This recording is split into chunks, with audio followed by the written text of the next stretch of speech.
Peter Boolkah here, and welcome to today's edition of The Transition Guy. Now, in today's episode, we are looking at the 5 simple stages a company needs to go through to ensure that they get maximum sales. So you can imagine, most businesses, one of their biggest challenges is getting consistent sales.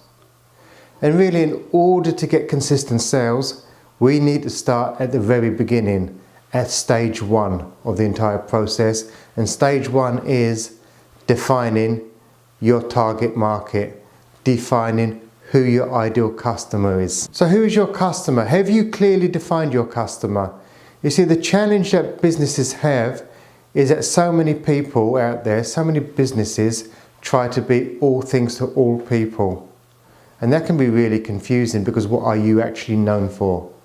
See, the reality is this. If you want to be all things to all people, the chances are you are going to be nothing to nobody. Now, one of the examples I love to use with clients when we talk about actually defining who your ideal customer is a company called Southwest Airlines.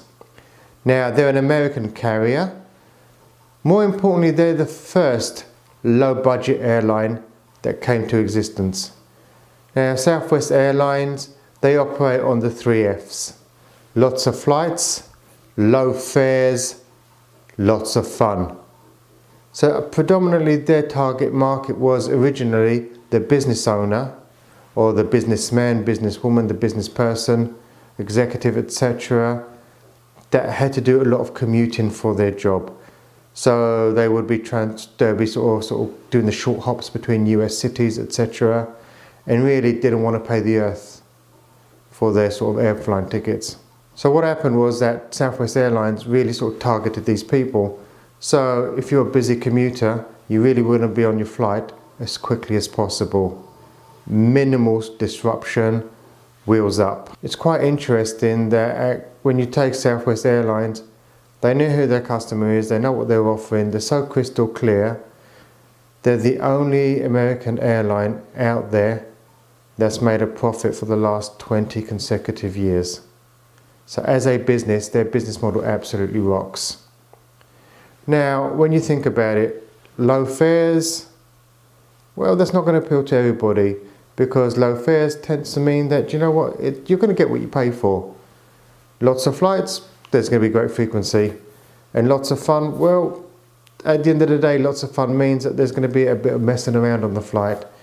And Southwest Airlines, the cabin crew in Southwest Airlines, they're absolutely renowned for their gimmicks and their messing around and telling jokes and just being really jovial and having fun. I think one of the greatest stories that I heard was actually a customer writing to the chief exec of Southwest Airlines to actually complain. And they basically said that, you know, with the flight, they didn't feel it was professional enough because everyone was just having so much fun. And the chief exec probably pondered on it and then wrote a response, and the response went, "I'm sorry, you will be missed." See, how often do you turn away a customer? See, the chief exec knew that at the end of the day, they weren't the target market. So you could do all you wanted to sort of try and keep that person, but they're always going to be miserable, because there's always going to be lots of fun on the flights, and therefore they're not the target market.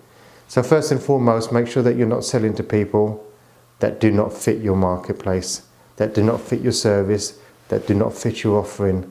Because if you bring people like that on board, it's never going to work. Stage 2 is all about defining your customer journey. What is the actual journey a customer goes through in order to purchase from you? And when we're talking about the customer journey, we're talking about their decision-making process. So are they going on your website? Do they call in? Do they do research? Are you out there? Can they find you? Is what you're putting out there going to be sufficient for them to make a buying decision, etc.? You need to get into the psyche of your best clients. How did they make their decision? What prompted their decision? Were there any other influences within making that decision, etc.? If you don't define your customer journey, number 1, you won't understand it. Number 2, other people just won't understand it within your team. Now, stage 3 is all about creating your sales process. Who does what in the sales process? You see, again, very often what I tend to find is that sales processes are very often mixed and mismatched.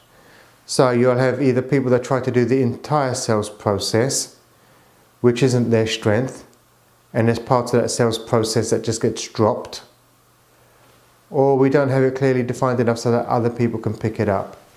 So really what you need to do as entrepreneurs is you need to define exactly how that journey looks. And the chances are, when we look at sort of the customer journey, normally the entrepreneur is the chief salesperson.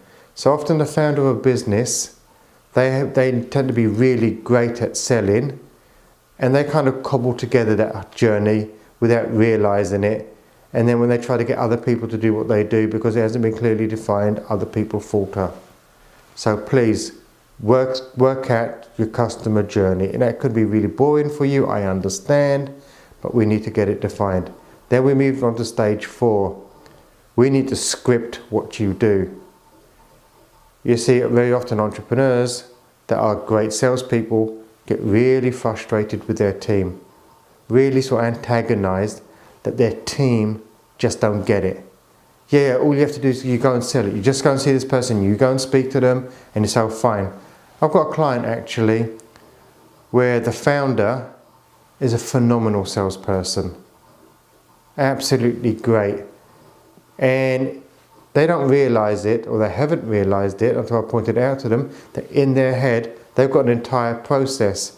And actually they've got different processes and different avenues for different scenarios. So they can take that customer on that journey. But because it's not scripted, because it's not written down, none of that logic is placed anywhere. And because that logic isn't placed anywhere, people that are doing the sales process also within the company, the other salespeople, they just don't know what to follow. So when the owner then says, well, all you have to do is just do this, well, really logical to the owner, not so logical for the salespeople. This is why sales scripts are so important, because it allows salespeople to follow the logic, but also keeps them on track. Now, will they need sales scripts forever? Absolutely not. Because eventually you get to that level where you are just so unconsciously competent, it becomes autopilot.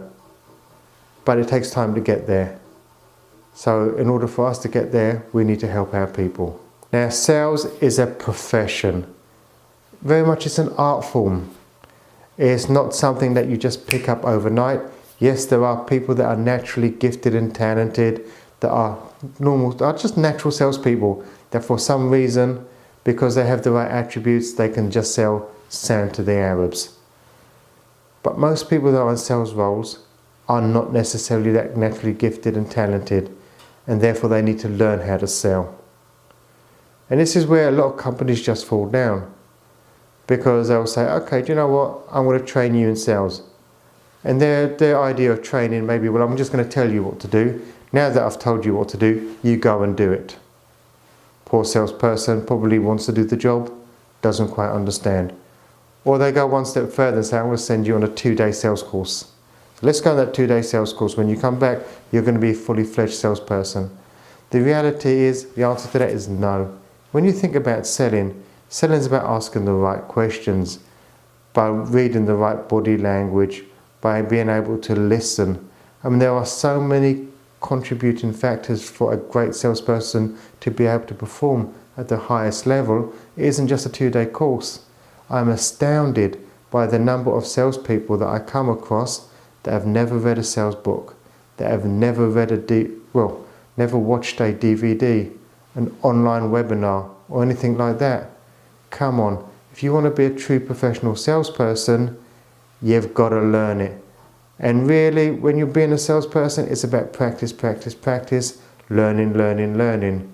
You probably won't be a master salesperson till you've done 4,000 or 5,000 hours worth of selling and probably read 30 or 40 publications on sales, body language, watched webinars, listened to the latest thinking. Because the reality is also that sales are changing as the world around us changes, and we need to be very much able to fit into that world and actually adapt our selling style and technique to the market and how it evolves.